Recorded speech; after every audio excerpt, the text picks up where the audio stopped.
Hello बच्चों। तो आप सबका स्वागत है हमारी एक और नई वीडियो में।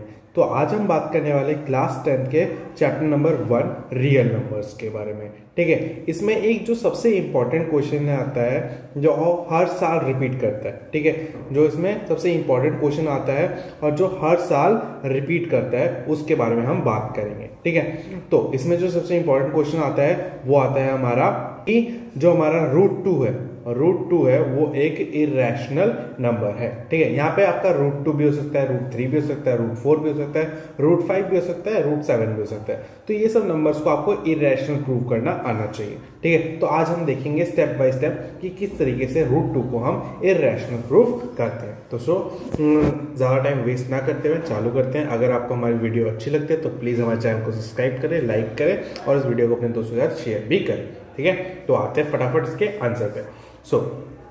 इसका जो सॉल्यूशन होगा वो कुछ इस तरीके से स्टार्ट होगा कि हमें पहले मानना पड़ेगा कि जो √2 है वो क्या है, एक रैशनल नंबर है। तो हम क्या लिखेंगे कि let us assume that √2 is rational number. ठीक है, रैशनल नंबर। ठीक है, जब भी ये इस टाइप के जो क्वेश्चन आते हैं ना, इसमें हमें पहले क्या आता है, हमें प्रूव करना है उसका उल्टा हमें मानना पड़ता है। ठीक है, फिर उसी चीज को हमें गलत प्रूव करना पड़ता है और फिर उससे हम उसको प्रूव करते हैं। ठीक है, स्टार्ट करते हैं। अगर आप देखिए √2 अगर रैशनल नंबर है तो हम ये कह सकते हैं कि √2 जो होगा वो r/s के इक्वल होगा, मतलब इसको p/q की फॉर्म में लिखा जा सकता है। अगर इसको r/s की फॉर्म में लिखा जा सकता है तो हम ये कह सकते हैं कि suppose R and S have common factor other than 1। तो R और S का जो कॉमन फैक्टर है वो 1 के अलावा भी हो सकता है। ठीक है, तो अगर R और S का कॉमन फैक्टर 1 के अलावा भी हो सकता है तो देखते हैं क्या क्या हो सकता है। तो then we divide by the common factor,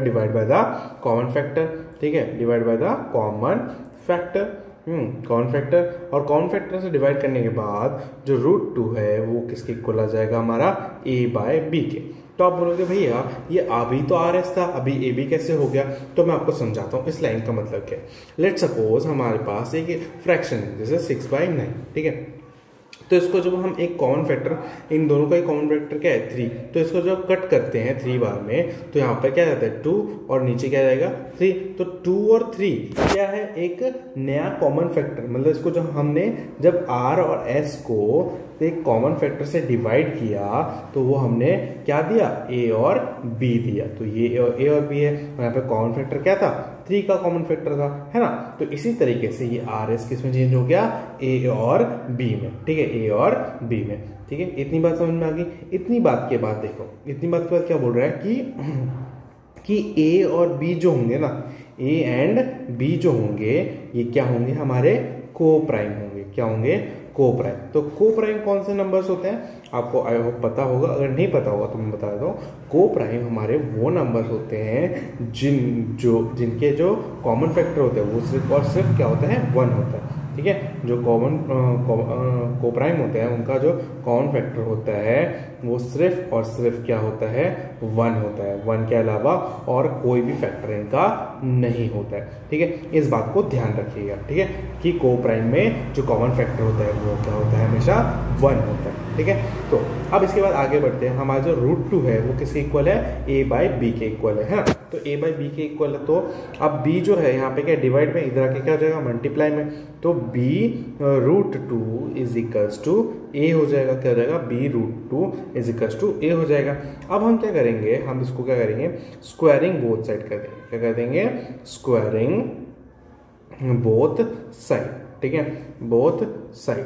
तो स्क्वायरिंग बोथ साइड करने के बाद वी गेट, हमें क्या मिलेगा, हमें मिलेगा √b का इसका whole square is equal to a square. ठीक है, तो क्या जाएगा b स्क्वायर इंटू में 2 is equals to a square, और हमें बोल सकते हैं कि 2b square is equals to a square हो जाएगा। ठीक है, अब जो ये इक्वेशन आई है 2b स्क्वायर, इससे हम कुछ कंक्लूजन निकाल सकते हैं।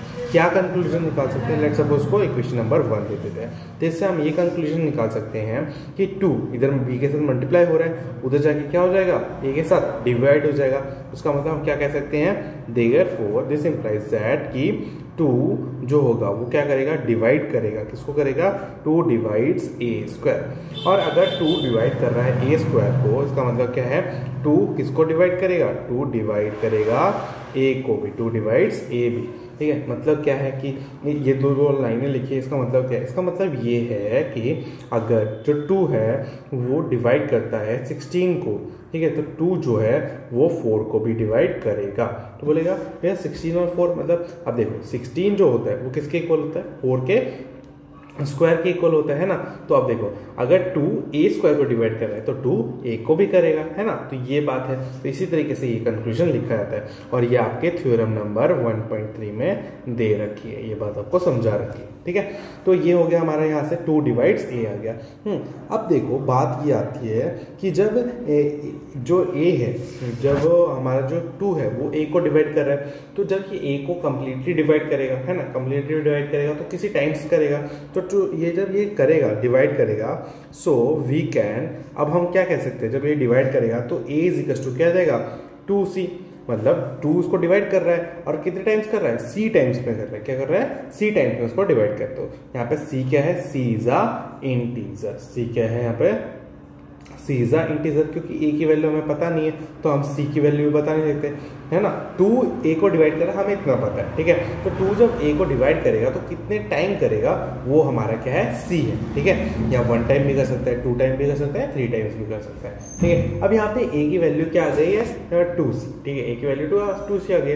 अब इसी a की वैल्यू को 2c को हमारी इक्वेशन नंबर 1 में पुट करनी है, ठीक है। तो हम क्या लिखेंगे, put a is equals to 2c in equation number 1, ठीक है। इक्वेशन नंबर 1 में पुट करेंगे, तो इक्वेशन नंबर 1 क्या थी हमारी, 2b square is equals to a square थी।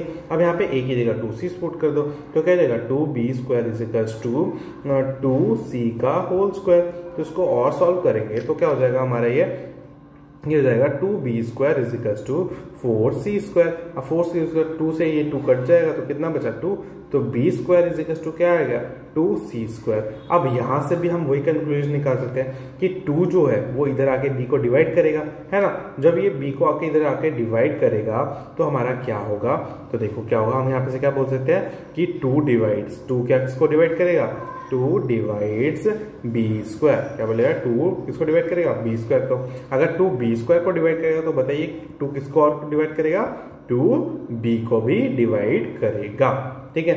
2 b को भी डिवाइड करेगा। अब देखो ये 2 b को भी डिवाइड कर रहा है, ठीक है। इसका मतलब क्या आ रहा है, इसका मतलब क्या आ रहा है, इसका मतलब ये आ रहा है कि देयरफॉर हम यहाँ पे क्या कह सकते हैं, हम यहाँ पे ये कह सकते हैं कि जो हमारा a और b है, a और b है वो दोनों ही, है ना, have at least 2 as a common factor, at least 2 as a common factor, है ना, कॉमन फैक्टर। तो ये जो लाइन लिखी इसका मतलब क्या है, देखो मैं बात बताता हूँ। जो 2 है ना वो क्या कर रहा है, b को भी डिवाइड कर रहा है ना, 2 यहाँ पे b को भी डिवाइड कर रहा है। और अभी हमने ऊपर देखा कि 2 और किसको डिवाइड कर रहा है, 2 a को भी डिवाइड कर रहा है, ठीक है। अब 2 जो है वो a और b दोनों को डिवाइड कर रहा है, मतलब क्या है, 2 क्या है, एक कॉमन फैक्टर है a और b का, है ना। इतनी बात समझ में आ गई। अब 2 अगर a और b का कॉमन फैक्टर है तो ये क्या करता है, ये हमारी इस वाली बात को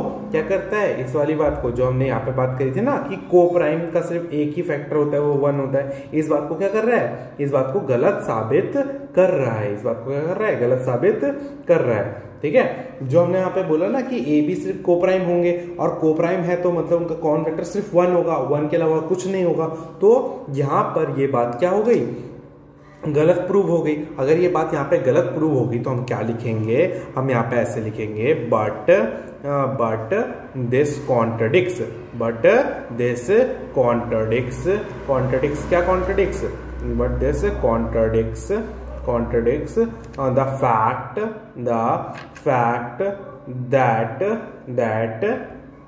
fact that A and B have no common factor,